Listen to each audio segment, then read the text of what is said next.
Accreditation కార్డుల కోసం ఎదురు చూస్తున్న అర్హులైన వర్కింగ్ జర్నలిస్టులకు హైకోర్టు ఊరట కల్పించింది. వారి వద్ద ఉన్న పాత కార్డుల గడువుకు సెప్టెంబర్ 15 వరకు పొడిగించాలని రాష్ట్ర ప్రభుత్వాన్ని ఆదేశించింది.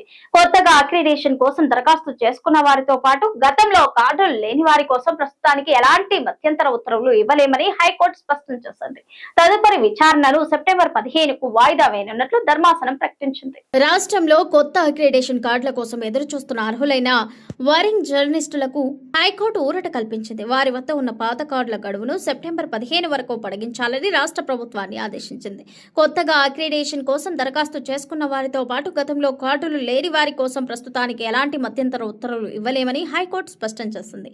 తదుపరి విచారణను సెప్టెంబర్ 15కు వాయిదా వేస్తున్నట్లు ధర్మాసనం ప్రకటించింది. ప్రైవేటు భూ వివాదం నేపథ్యంలో నమోదైన ఓ ఎఫ్ఐఆర్ ను రద్దు చేసేందుకు సింగిల్ జడ్జి నిరాకరించడాన్ని సవాల్ చేస్తూ దాఖలైన లెటర్స్ పేటెంట్ అప్పీల్ ను హైకోర్టు కొట్టివేసింది. ఎఫ్ఐఆర్ రద్దుకు సంబంధించిన వ్యవహారం క్రిమినల్ జ్యూరిస్డిక్షన్ పరిధిలోకి వస్తోందని, అలాంటి అంశంపై లెటర్స్ పేటెంట్ కింద ఇంట్రా కోర్టు అప్పీల్ కు అవకాశం లేదని ధర్మాసనం స్పష్టం చేసింది. పిటిషన్ ను ఏ పేరుతో దాఖలు చేశారన్నది కాకుండా అందులో కోరిన ఉపశమనాన్ని, దాని ఫలితాన్ని పరిగణలోకి తీసుకోవాల్సి ఉంటుందని పేర్కొంది. పిటిషనర్ కు చట్ట ప్రకారం లభించే ఇతర పరిహార మార్గాలపై తాము ఎలాంటి అభిప్రాయం వ్యక్తం చేయడం లేదని స్పష్టం చేసింది.